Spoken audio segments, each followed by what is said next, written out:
সাজিদ যাদের গ্রেফতার করা হয়েছে তাদের সবাইকে আজ কখন আদালতে আনা হবে এবং তাদের যেসব মামলায় গ্রেফতার করা হয়েছে সে সম্পর্কে আপনার কাছে কি তথ্য আছে? আসলে সাবির হোসেন চৌধুরীর কথা যদি বলা হয় তার বিরুদ্ধে ইতিমধ্যেই 52টি মামলা জমা পড়েছে।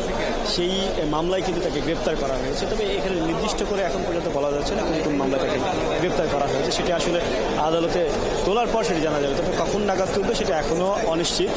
তাদেরকে গতকাল রাতে আটক করার পর ডিবি হেফাজতে রাখা হয়েছে।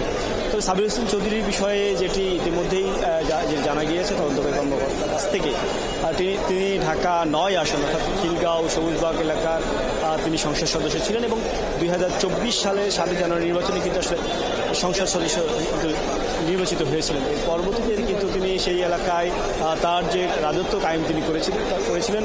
তার যে বাহিনী, বিশেষ করে যুবলীগ, ছাত্রলীগ এবং আওয়ামী লীগের যারা নেতাকর্মী ছিল তারা প্রত্যেকেই কিন্তু এই ছাত্র আন্দোলন, বিশেষ করে জুলাই আগস্টে যে আন্দোলনগুলো হয়েছে ওই এলাকায় যত শিক্ষার্থীর উপর হামলা হয়েছে সেটি কিন্তু আসলে তার বাহিনী দ্বারাই হয়েছে এবং সেটি তার প্রত্যক্ষ মদদে কিন্তু হয়েছে। সেই বিষয়গুলো কিন্তু ইতিমধ্যেই আলোচনায় এসেছে। সে কারণে কিন্তু তাকে গ্রেপ্তার করা হয়েছে।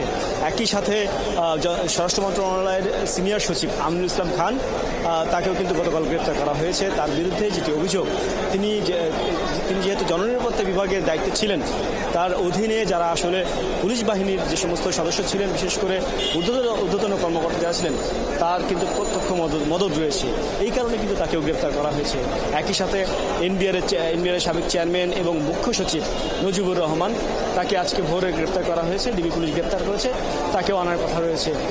তার বিরুদ্ধে অভিযোগ রয়েছে তিনি মুখ্য সচিব থাকাকালীন, তিনি যেহেতু মুখ্য সচিব, সকল মন্ত্রণালয়ের সচিবরা কিন্তু তার আসলে অনুগত ছিলেন, যে কারণে মন্ত্রণালয়গুলো আসলে কিভাবে নিয়ন্ত্রণ করতে হবে, কিভাবে চলতে হবে এবং সেখানে আসলে কোন কোন প্রকল্প অনুমোদন দিতে হবে সেই বিষয়গুলো কিন্তু তিনি সরাসরি সেটি কিন্তু হ্যান্ডেল করতেন।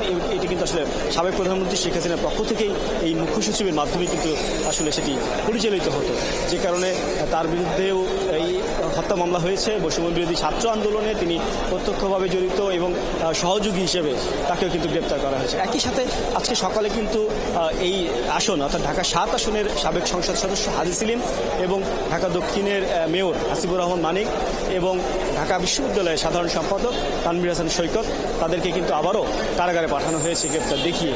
এদের বিরুদ্ধে যে অভিযোগ, বিশেষ করে হাজী সেলিমের বিরুদ্ধে যে অভিযোগ, তিনি জগন্নাথ বিশ্ববিদ্যালয়ের হল দখল করে মার্কেট নির্মাণ থেকে শুরু করে পুরনো ঢাকায় যত ধরনের ব্যবসা প্রতিষ্ঠান থেকে শুরু করে বাড়ি দখল এবং নদী দখল থেকে শুরু করে প্রত্যেকটি কর্মকাণ্ডে তিনি জড়িত ছিলেন।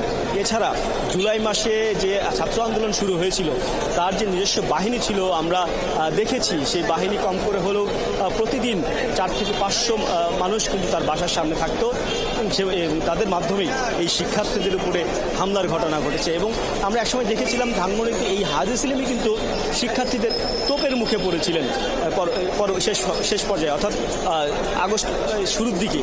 এই হাজী সেলিম, আমরা ফিরবো আবারও সাজিদ সরকার, নিশ্চয়ই আপনার কাছে পরবর্তীতে আরো তথ্য এসে পৌঁছলে। দর্শক সহকর্মী সাজিদ সরকার ছিলেন এতক্ষণ আদালত প্রাঙ্গণ থেকে।